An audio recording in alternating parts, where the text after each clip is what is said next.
ও ৰঙালী সুৰুজে ভুমুকি মাৰিলে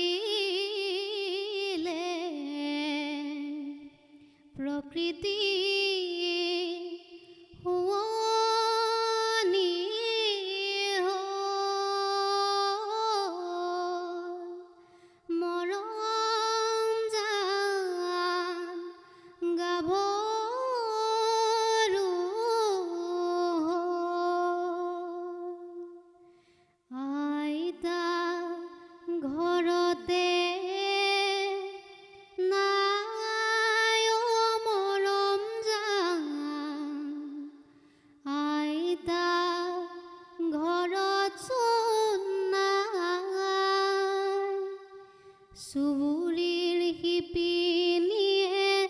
বিহুখন পাতিছে চিৰা পিঠা ভাজিবলৈ যায়